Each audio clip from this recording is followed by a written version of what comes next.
Hello everybody and welcome back to another video. So this is volume 2 of what I like to call a mini series of videos featuring my favourite film scenes. The link to volume 1 will be at the top of your screen now, so be sure to check that one out after you've watched this one. Again, another disclaimer, it does contain spoilers, so if a film pops up in this video that you haven't seen, be sure to skip to the next one, or better yet, go back and watch it and then come back and watch this video. So again, don't tell me you haven't been warned. Anyway, sit back, relax and enjoy the videos, and please don't forget to hit that like button and subscribe, as it means the absolute world to me. So let's get going. So I mentioned Inglourious Basterds in the previous volume, and how that was probably one of the most intriguing opening sequences in recent memory, and I don't think you could mention a fantastic opening scene without talking about Jaws. It's one of those sequences that's so simple, but yet how it was done, how it was delivered, makes it such an ingenious piece of filmmaking. At a summer beach party one night, a young man catches the eye of Chrissy Watkins, who comes up with the idea as she's running down the beach to go skinny dipping. She ends up leaping into the water, goes out for a swim.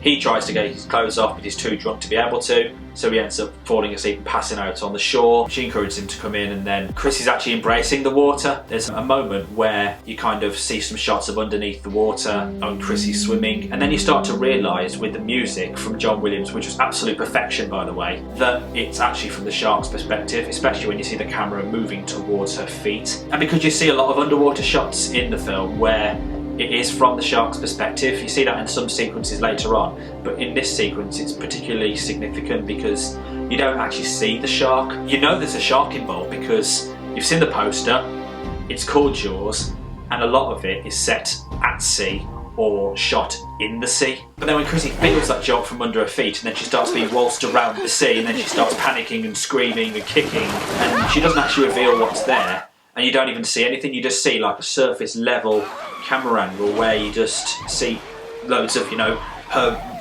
waltzing around and screaming, and then when she's pulled towards the camera and she's still screaming, and then she's pulled underwater, and then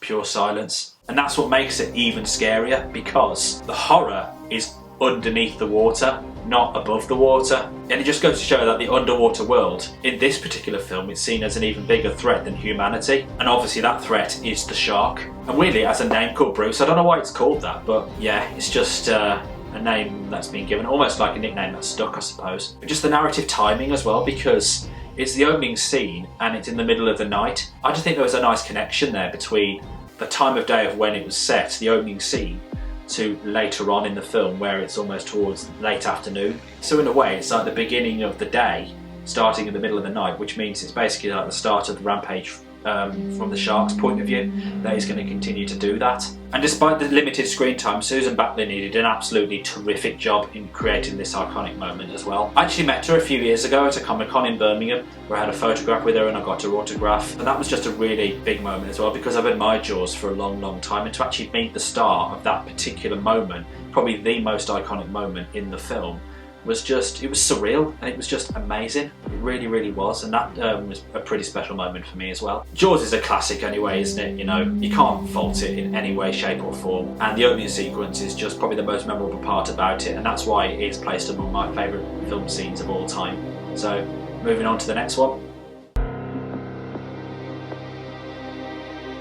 If there's any film in cinema history that transcended the way that films are made, that ended from one era to the next era at such a crucial narrative point, it would have to be the shower scene in Psycho. Coming at a midway point in the story, after Marion Crane and Norman Bates have a very uncomfortable discussion about Mrs. Bates, about each other's lives, and Marion's decision to go back to Phoenix after she stole the $40,000, she's actually killed by a shadowed figure in the shower. I mean, to kill off the main character in the middle of the film in 1960 was absolutely huge. It was a gamble, it was something that was totally unexpected, and it almost like became a completely different film. Because if you think about it, the first half of Psycho is more about Marion with the $40,000, the last part of it is more about her death and the eventual revelations that surround that. But in the middle was the shower scene. It was just a twist that felt like the end of one era of classic cinema to the beginning of a new era in contemporary filmmaking, especially when it comes to the horror genre, you know, like the slashers and, you know, the violent horror films. And I think that's why it was done in black and white as well, because otherwise it would have been too violent, it would have been too bloody, especially in the showers. So that's why I think it looked more effective and probably a bit more terrifying actually in black and white, because it just makes us imagine how violent it probably would have been if it was in colour. It was crucial and significant and groundbreaking to the actual part of the story in terms of how plots unravel in cinema, but just how it was made absolutely transcended the way that films are made now. From what I know, just that scene alone took a week to shoot, and the fact it took that long, it just not only showed the effort that Hitchcock put into it, but just the impact that the sequence had, not only on the film but in general. It kind of taught a lot of people about, you know, the uniqueness of editing, the uniqueness of sound, the ways that things can be extrapolated into clips. You know, the sound of the stabbing the flesh is actually the sound of stabbing a melon that was added into that particular moment when she was being stabbed. And just the quick cuts and the reactions and all the various different shots in such a tight space as well. And that's what I think is even better about it, because the bathroom doesn't look very big and it just feels like they got so many unique shots in that particular scene in such a tight space. It just worked really, really well. And I think that's what was so creative and so ingenious about the shower scene in Psycho. And not just the editing, but the shots as well, of how there were various different camera angles that they used. They used close-ups, they used over-the-shoulder shots, they used wide shots, they used point-of-view shots, they used extreme close-ups, they used all these different things, all these sharp, pun intended, cuts between these different camera angles to create this unique, horrifying effect. To feel that in such a tight room, to be able to have got all these shots together and created such an iconic scene, it worked really, really well. And that's what I think is so special about the shower scene in Psycho. And after that moment when the shadowed figure actually leaves, it gives the audience a moment to actually let that sink in and think, what the hell has just happened? Oh my God. You're almost like watching the film with your jaw on the floor, and pulls her hand on the shower curtain, pulls it down, she dies, and then the blood goes down the plug hole and then it fades to her eye. It's just extraordinary. It just gives the audience that time to react, and I think that's what was so different about the shower scene. And from what I know, Hitchcock made it his biggest secret, from what I know, that no one knew that this was going to happen. A bit like in Star Wars when Darth Vader tells Luke that he's his father, where only George Lucas, the director and the actors, knew that Darth Vader was going to say that to him. So just the extraordinary details and the techniques that Hitchcock used in that sequence not only was a groundbreaking moment for cinema altogether, but just the turning point of the film, where it almost, like I said earlier, became a completely different film. It was about a woman who'd stolen money, and now it was about a murder mystery. So that's why I would say the Psycho shower scene is probably the most groundbreaking, crucial turning point in terms of film scenes, I think, in cinema history. And Hitchcock, being my favourite director, deserved all the applause for it, as did the crew members and the actors and everybody. So in Pulp Fiction there are just so many fantastic scenes in that film, and it was really tough to choose just one, and I made that as a rule as part of this video, where I could only choose one scene from one film or one series. And the one scene I did choose from Pulp Fiction was the final diner scene. We all knew it was building up to that particular moment, because at the very beginning you saw Pumpkin and Honey Bunny in that same cafe, and you saw Jules and Vincent in there eating breakfast. You just knew that something was going to come together and erupt at that point.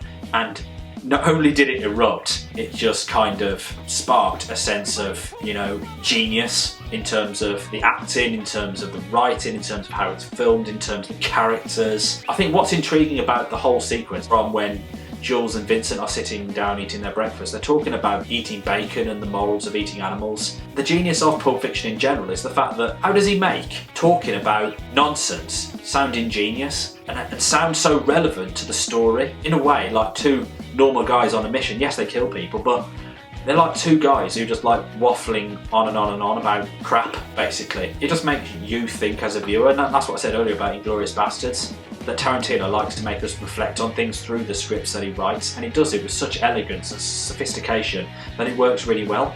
But I think what's good about the diner scene as well, because like I said, it erupts where Pumpkin and Honey Bunny end up robbing the calf, and of course Jules and Vincent intervene where Jules has the gun at Pumpkin's chin, and then they end up having a conversation about his own morals. I think what I love about it is that it is a somewhat odd and anticlimactic sequence, but for Tarantino and the characters that he includes in it, it's absolutely relevant to it because he is a genius at non-linear narrative. I think what Tarantino does really well in it is the fact that he shows characterizations, particularly as far as Jules is concerned, because who goes from a mass murdering hitman with no remorse, who's cold-hearted and everything, who's kind of had a change of heart. And just the dialogue and delivery from Samuel L. Jackson was particularly special as well, especially when he was talking about the significance and interpretations of the Ezekiel 25:17 biblical passage and how that is reflecting on him as an individual. It's clever how the perception of Jules is totally altered after that. That particular scene in the diner shows where's he going to go next. Jules used that biblical passage at the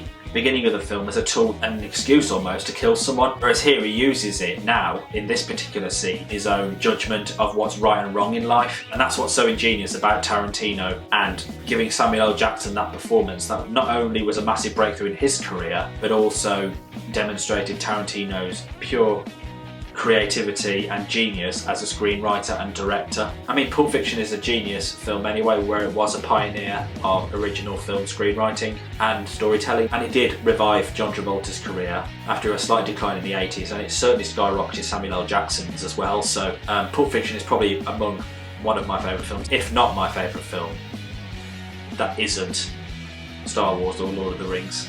And they are probably my two favourite films ever, even though I class them all as one. But anyway, Pulp Fiction is just amazing, and that particular sequence is just Tarantino at his best in terms of writing, in terms of directing, although as I said earlier, Inglourious Basterds was a tough one to beat, particularly the opening sequence, but that really kind of showed what he is capable of doing as a screenwriter, as a director, and the visual style that we all know and love from him. Enough about Pulp Fiction, moving on to the next one. Right, so this one is very, very different. Obviously it's a kids' film, whereas the previous three have either been crime films or thrillers. So the reason why I've included this particular clip is because it's probably the most inspirational sequence in any film I've ever seen in my life. Personally, I don't think any clip will inspire me more than this one. And it just brings so much joy to me because the film came out at a time when things were quite tough. I watched the film in 2007. Just hearing the speech from Anton Ego kind of brought a sense of hope, a sense of joy that people can achieve what they want in life, that people can see past demons, especially when he had a change of heart, when he kind of was this narrow-minded critic and has suddenly become this open-minded person who accepts anyone and anybody for who and what they are. It's interesting because while the film says it's a review, it's interesting though because although the film says it's a review, it's almost not a review because it's more of a social commentary about society in general and the beings that live in the world. So even though there's a pun with Ratatouille, the name of the film, and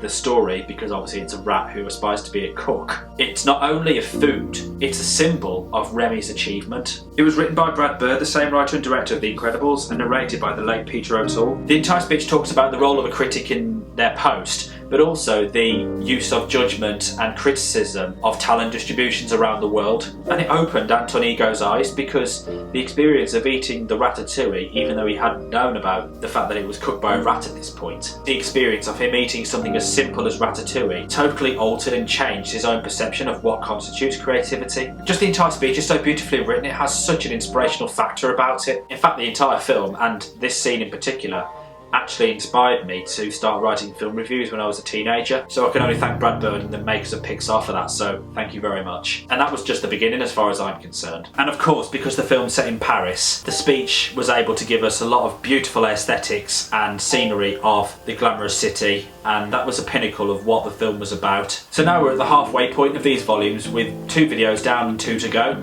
I hope you're enjoying them so far. If you are, please don't forget to like the video and subscribe and have a notification bell ticked every single time I upload a video, and I'll catch you in the next one.